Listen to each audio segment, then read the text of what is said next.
Say goodbye to white picket fences. Say hello to palm trees and Benzes. They say you gotta fall, they have it all. Grüß dich, da ist die Nashitya und herzlich willkommen zu einem neuen oder auch weiteren Teil zu Ombre.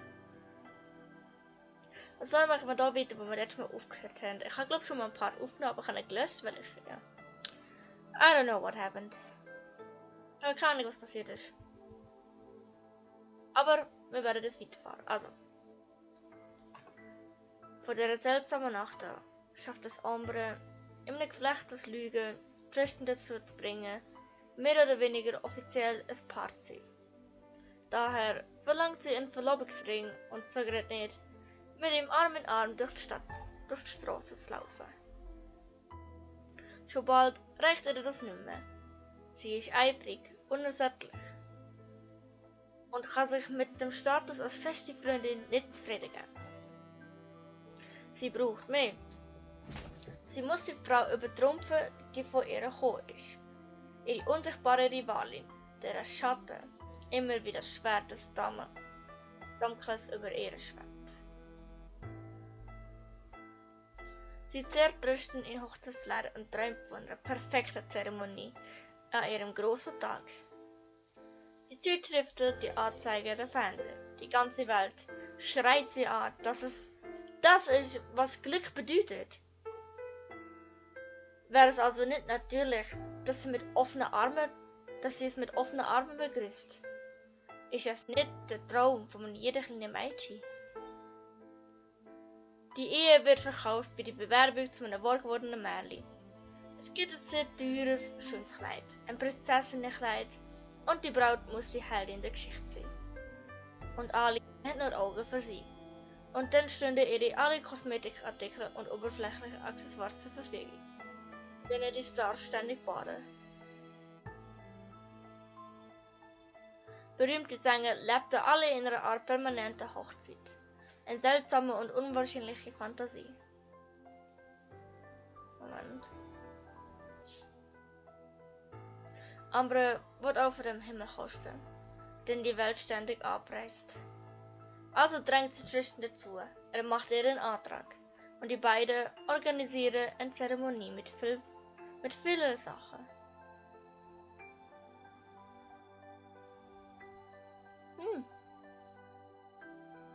Sie heiraten also.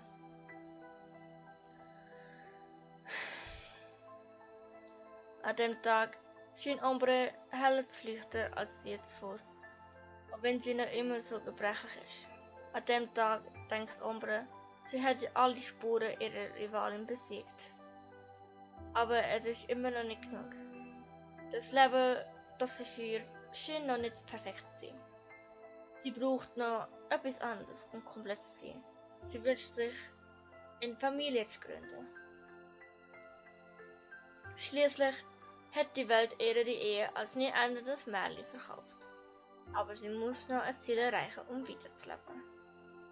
Und das heisst, dass ihre biologische Rolle, ihre natürliche Rolle, selbstverständlich besagt, sich fortzupflanzen. Wahre Frauen sollten sich offensichtlich danach sehnen, Mutter zu werden. Ein unveränderliches Gesetz, das er vermutlich irgendwo in der DNA geschrieben steht. Ist es eigentlich nicht, aber ich gehe jetzt vom Thema weg. Eine wahre Frau hat die Pflicht, ein Kind zu gebären, vorzugsweise ein Mädchen, sodass sie ihr dieselbe Moralvorstellungen beibringen kann, die sie erhalten hat. Ihre lebende Puppe, um zu spielen, die Haare zu bürsten und die Zeit zu spielen. Man muss sich etwas beschäftigen, seine Existenz füllen oder eine Art ewige Fantasie erreichen, je nachdem. Es Verlangen, es Projekt als Paar oder bloß ein stillschweigender Befehl, der tief aus dem Inneren kommt. Ombre hat alle gelesen und gesehen, dass diejenigen, die Kinder wollen, die keine Kinder wollen automatisch unglücklich sind. Und ihr selbst merken, unreif, fast gelähmt von Egoismus und Neurose. Das ist nicht... Oh, Entschuldigung. Das ist nicht wahr. Wahre Liebe soll Früchte tragen. wie die Prinzessin nur durch einen Prinzen als solches erkannt werden kann. Das ist der Cinderella-Mythos.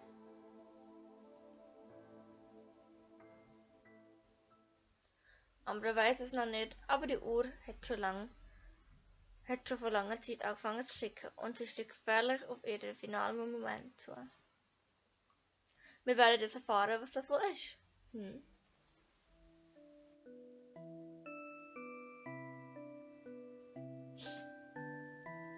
Tristan lässt den Einsatz vom jungen Mädchen sich fortpflanzen eher kalt. Unbeholfen zu behaupten, dass sie noch mehr als genug Zeit hat, dass sie sich später darum kümmern kann. Dass sie bereit ist zu warten, aber sie besteht immer wieder darauf. Die Monate vergehen und das junge Mädchen wird nicht müde, all die Dinge aufzuzählen, die sie mit dem Baby vorhat. Sie beschreibt von A bis Z, wie sie die Bildung des Babys angehen wird und welche Accessoires nötig wären. Warum? Also ich kann es irgendwie nicht so ganz verstehen, was das Spiel uns mitteilen wird. Ihr grösster Wunsch ist es, ein kleines Mädchen zu bekommen, das sie aufhübschen kann, so viel sie will. Sie seufzt. Während sie sich vorstellt, wie sie sich mit Geschenken behilft, wie sie mit ihrer shoppen gehen wird und wie sie zu einer coolen Mutter werden wird, wie eine grosse Schwester. Schimpfen? Sie hat zu viel Angst, dass ihr zukünftige Kind sie hassen wird, um überhaupt daran zu denken. Ihre Engel muss sie lieben, das ist klar. Sie wäre eine gute Mutter und alles würde perfekt werden. Amber versäumt kein Argument, um Tristan zu überzeugen. Das Mutter sie hingegen wird für sie das Wahrwerden von einem Kindheitstraum. Die logische und unfehlbare Konsequenz von einer festen Beziehung. Der größte Liebesbeweis, den sie je geben kann. Ein Weg, der Norm zu entsprechen. Die Monate vergehen, langsam und quälend, und Ambras Besessenheit wächst. Sie wartet immer ungeduldig auf ein Zeichen, dass ihr Körper die guten Nachrichten verraten wird. Nach jedem Versuch redet sie sich ein, dass es diesmal so weit sein wird. Aber sie muss der Tatsache ins Auge sehen, dass etwas nicht stimmt. Etwas nicht funktioniert. Noch so verzweifelt ihr das Bestes zu geben. Sie ist immer noch nicht schwanger. Ein Träger der Zweifel überkommt sie. Tristan versucht das Problem klein zu reden. Versichert ihr, dass es keine große Sache ist, dass es eines Tages passieren wird und dass sie so viele andere Dinge zusammen tun könnten. Aber Amber lässt nicht mehr zu. Sie will unbedingt einen Arzt aufsuchen, um ihren Körper untersuchen zu lassen, um das Problem zu verstehen und es zu beheben.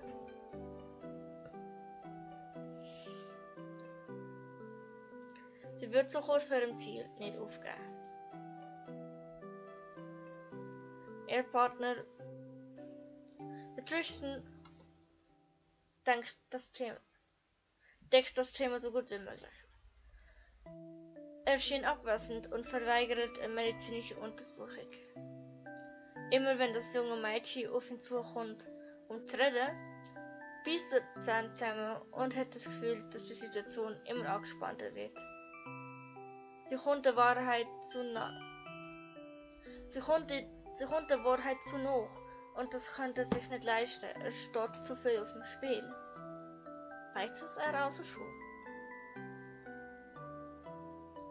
Also haltet er durch, gibt das Bestes, seinen Schützling zu beruhigen und sie zu überzeugen, die ungewollten Gedanken zu vertreiben. Aber Tristan wird müde, um jeden Schritt von Amber vorauszusehen. Seine Schultern sind schwer unter der Last von seiner Bürde. Er kann das Desaster nicht kommen sehen, selbst wenn er es vorausgesehen hat.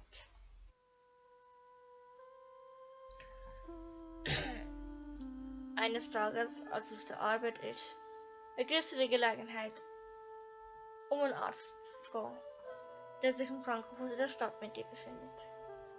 Sie erklärt die Situation und bittet ihm Hilfe, Kinder gebären zu können.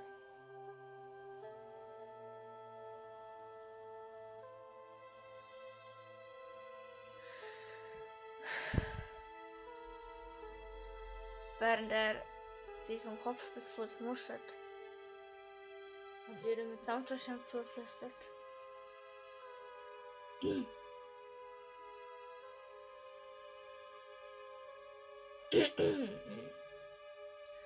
Sie wissen doch, dass es keinen Grund gibt, es so hart zu versuchen. Sie tun sich nur noch mehr weh. Stecken Sie den Kopf nicht in den Sand. Ihnen ist sehr wohl bewusst, dass Sie unfruchtbar sind, oder? Es ist nicht das Ende der Welt, wissen Sie. Es gibt assistierte Fortpflanzungsmethoden, die heutzutage sehr gut funktionieren. Die künstliche Befruchtung zum Beispiel. Warum versuchen Sie nicht, darüber nachzudenken?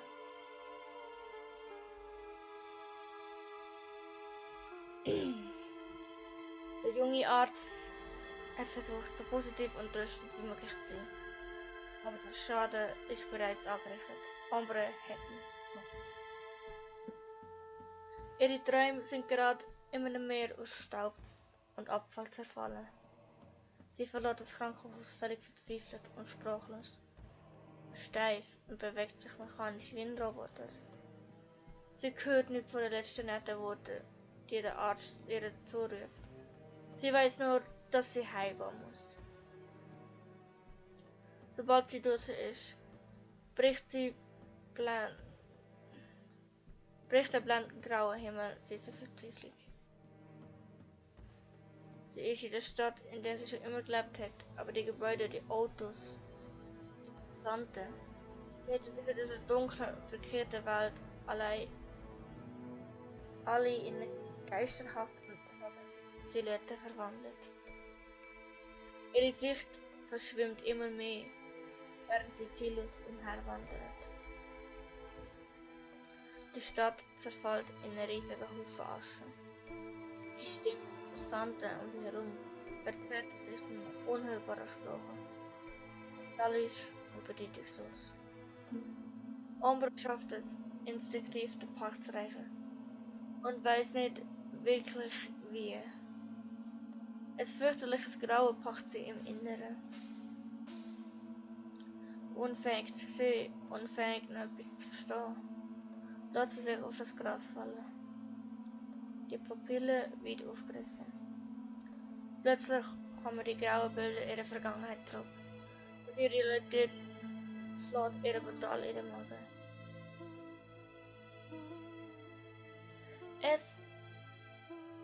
Es ist unmöglich. Warum ich? Obwohl ich normal bin. Ich bin kein Abfall. Nein, das ist unmöglich. Traum. Ich will glücklich sein.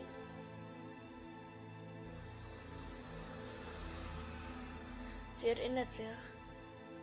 erinnert sich an den Spiegel.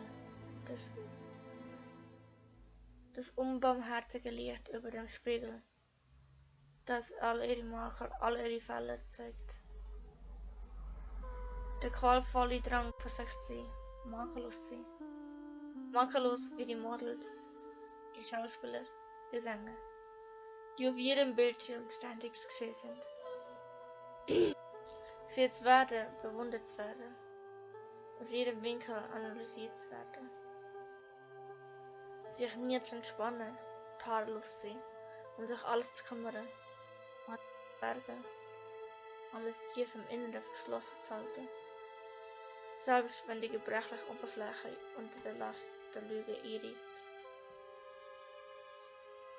Der Spiegel vor ihr hat sich minutenlang sorgfältig geschminkt. Das wunderbare Produkt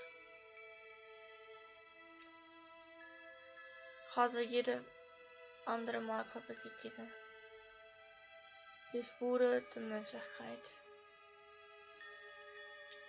Sie hat ihre Beine rasiert, kein einziges Haar übrig gelassen.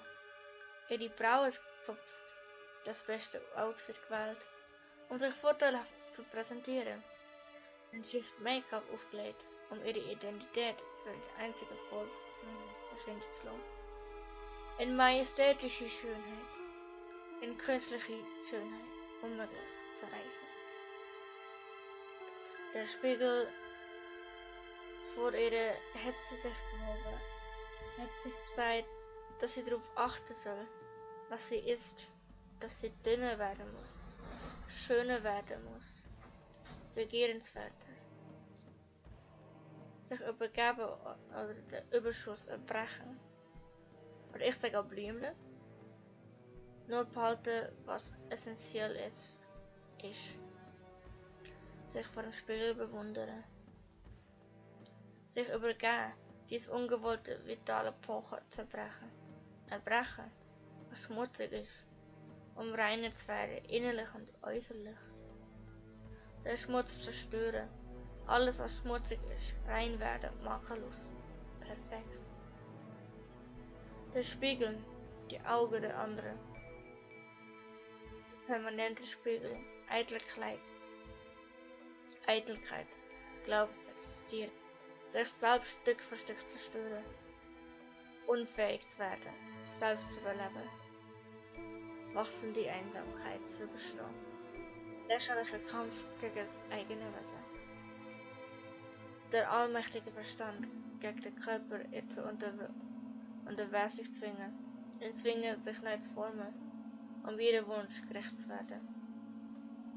Ihn zwingen, um der Seele einzige Avatar zu werden. Nicht mehr imstand, sich selbst zu akzeptieren.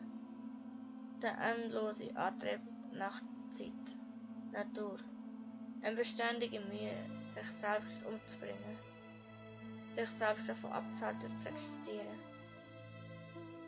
Ein überirdischer Körper fantasiert eine Leiche. Der Spiegel untersucht die Tiefe meines Herzens. Er weiß alles, er sieht alles. Ich kann nicht entkommen.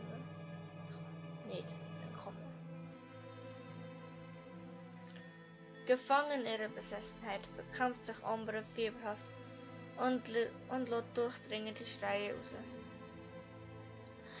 Es muss aufhören! Es muss aufhören!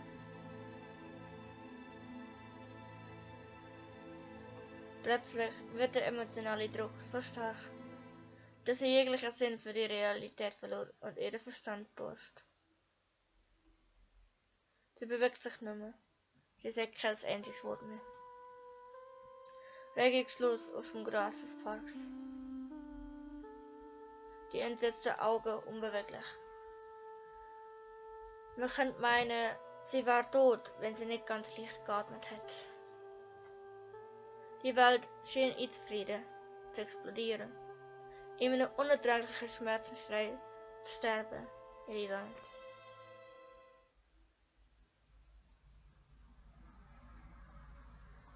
Die Uhr hat Mitternacht geschlagen, aber Cinderella ist nicht bereit, ihren Traum aufzugeben. So, was das wohl bedeutet, werden wir erst in der nächsten Episode erfahren von Ombre. So, ich hoffe, das Video hat euch gefallen und ich wünsche euch einen schönen Morgen.